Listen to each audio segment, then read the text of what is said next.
Alright, so,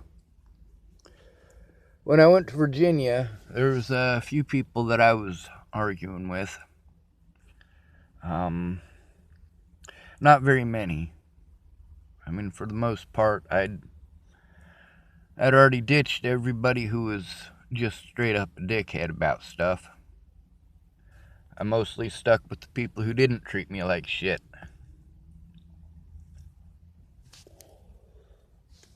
Um, there was a lot of people I went to see when I went to Virginia. Like Sage Wayward Rages. His real last name is Eder, actually. Um, Amanda Daniels. I was going to see her in Alabama. Sage lives in Chicago.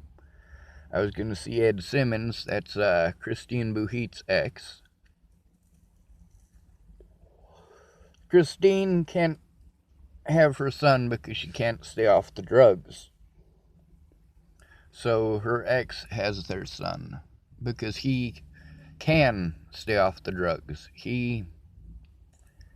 They both had a decision to make. What's more important, your drugs and partying or your kid? Ed Simmons chose his kid. Christine Buhit chose her drugs. Case Leighton Morse. He's a friend of mine from Chapel, Nebraska, or at least he used to be. I was going to see him on the Virginia trip too. And after. He's one of those people who had expectations. Sean, if I do something for you, you got to do something for me. Well, alright, that's fine. But the thing is, you need to understand that I got a bunch on my plate. And the things that you want me to do, I'm not capable of doing.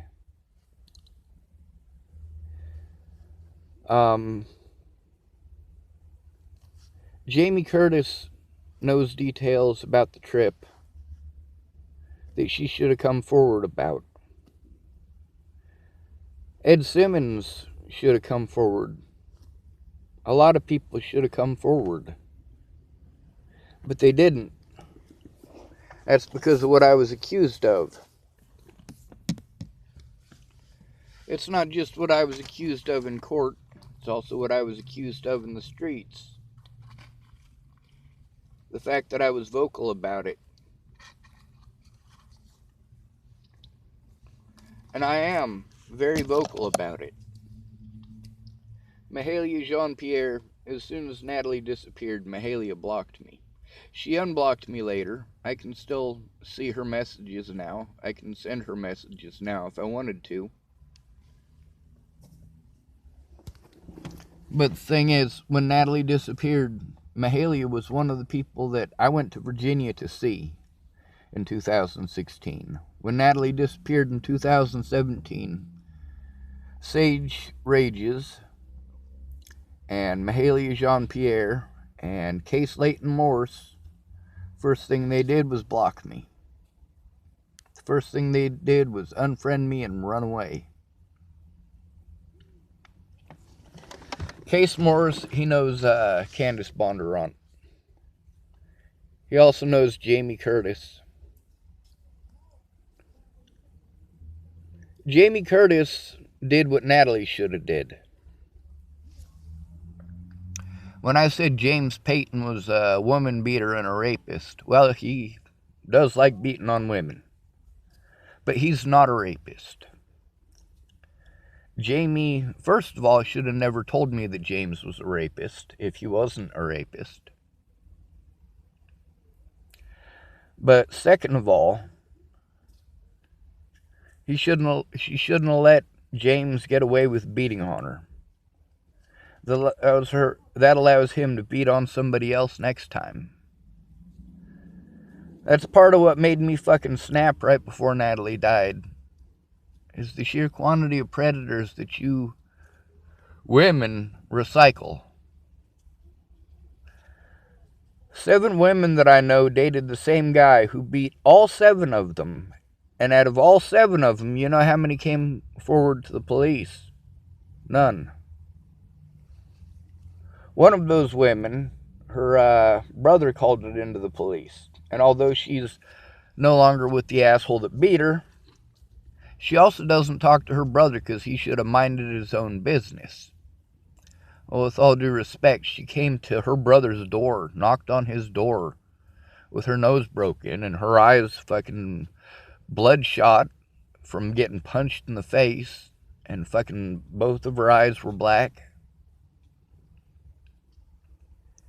And she just needed a place to stay. Well, her brother wasn't down with that. I mean, he let her stay there, but he also called the cops. So, she got lonely and she decided to get back together with the dude. And so he beat her again. Now, this story, you notice I didn't put any names to it. That's because this story could be hundreds of your stories.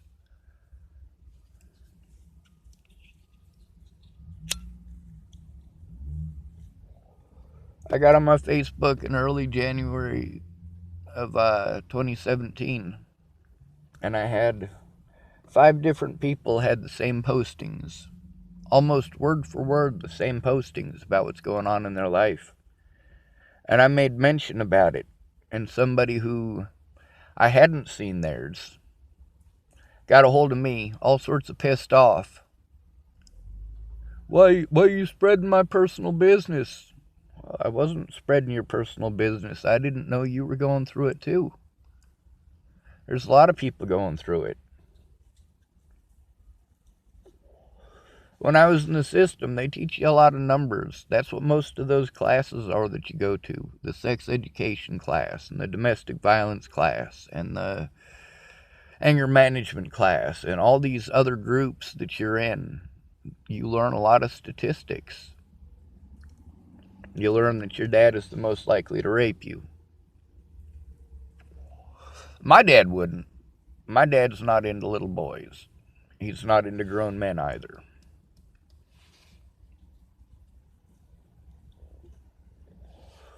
But I learned those statistics for a reason. It's because I lived a lot of those statistics.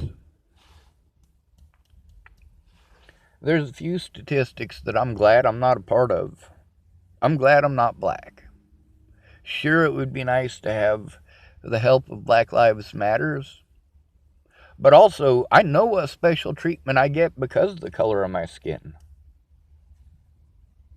I know that if I'm walking down the street as a homeless person with a backpack, and I see a black homeless person on the other side of the street walking with a backpack, between the two of us, the cops are going to harass him.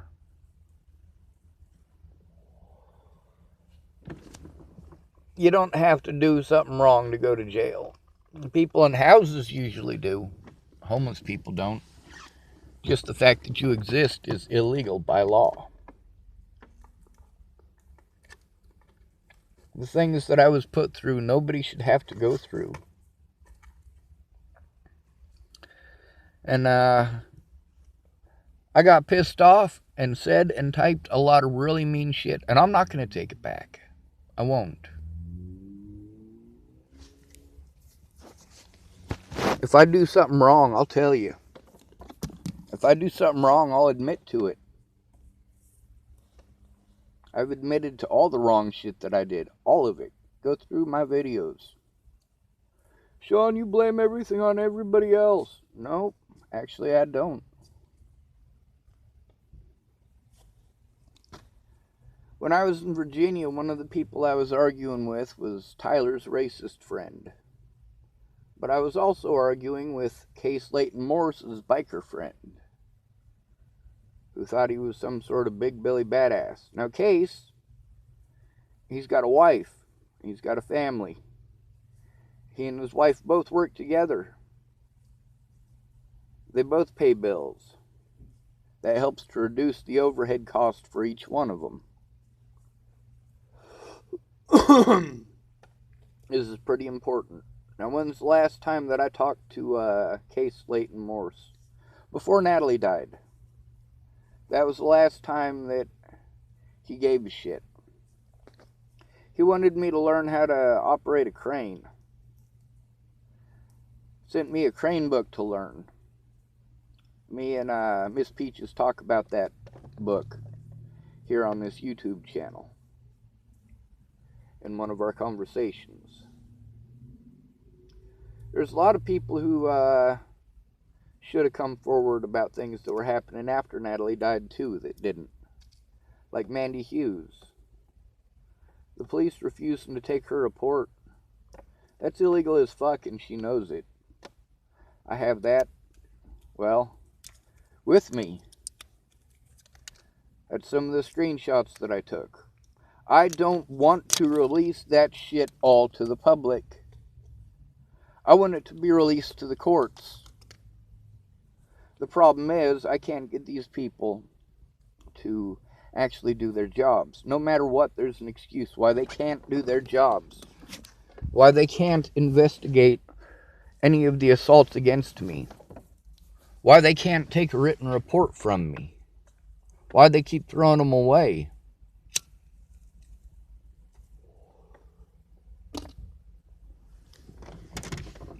I didn't ask for this shit.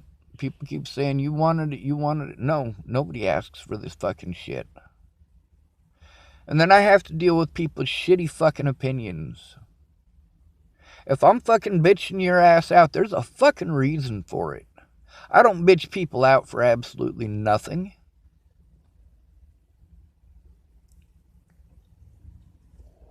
Then there's a lot of people who try to play it off like they're nice people. But in reality, they haven't done shit. While the Bollingers and their friends were busy threatening my life and harassing me. And all these people in these Facebook groups, they got to see it. Hundreds of people in these Facebook groups got to see it. Hundreds of people could have made a report. Instead, they turn a blind eye. And then when I do to these people back what it is that they're doing to me, I'm the devil. I'm some sort of terrible excuse for a human being. With all due respect, I didn't want to do any of that shit. I wanted to hash this shit out like fucking adults. But the cops aren't adults. They're children. They're children running around with fucking guns. Bullying minorities. Why do they bully minorities? Is it because of the color of their skin? No. It's because of their poverty level, or assumed poverty level. If you don't have the money for a lawyer, you get railroaded, plain and simple. My dad's an asshole. He's always been an asshole. He's always been selfish. He's also one of them people who has it in his head that he's right no matter what. He'll lie to you. Straight up. He'll lie to you and tell you he looked something up that he didn't. Just because he wants to feel right. He wants to feel mighty. My dad's a piece of shit. But he's no Ted Bollinger. My dad wouldn't rape his own fucking kids. As far as my Facebook bans go, most of my Facebook bans weren't for things that I said. They were for posting up screenshots of what other people were saying to me. I got a Facebook ban for 30 days because I made a video about how to tell if your kid's on fucking meth. I got put on a Facebook ban because I said I couldn't kill somebody. I got put on a Facebook ban for telling the story of Nicole stabbing me in the butthole with a giant fucking carrot. And they try to pretend like all of my Facebook bans are for threatening people. No, they're not. They're because people were given an idea of me that is not who I am. And they assaulted me for it. And they threatened me for it. And they punished me for it. Meanwhile, these people who said they'd come forward, none of them did.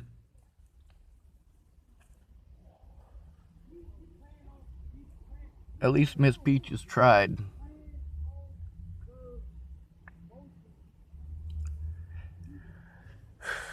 It was 8 months after Natalie died that she was able to make the effort. 8 months. I've been trying to get somebody to go in with me since before Natalie died. I'd been trying to get someone just to listen. Just to take the time to listen before Natalie died. I offered $20 an hour for somebody to come help me because I needed the help.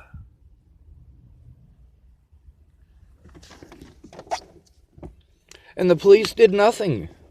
The police watched. The police knew these things were happening to me and turned a blind eye.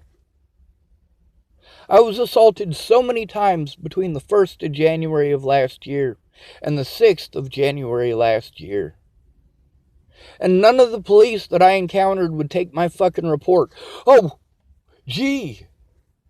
Nothing new there. These very same officers that harmed me, all of them have a history of this.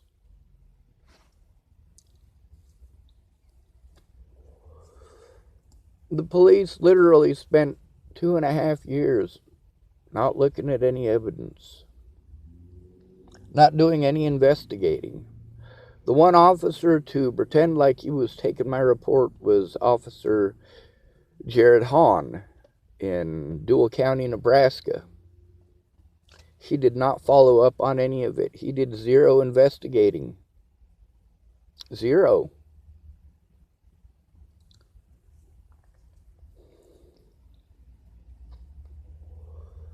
Meanwhile, officers who I was trying to take to court and get a protection order against had access to harm me again. All of the laws that I broke were to try to force the police to do their jobs. All of them. Every single one of them. Every single law that I broke was to try to force the police to do their fucking jobs.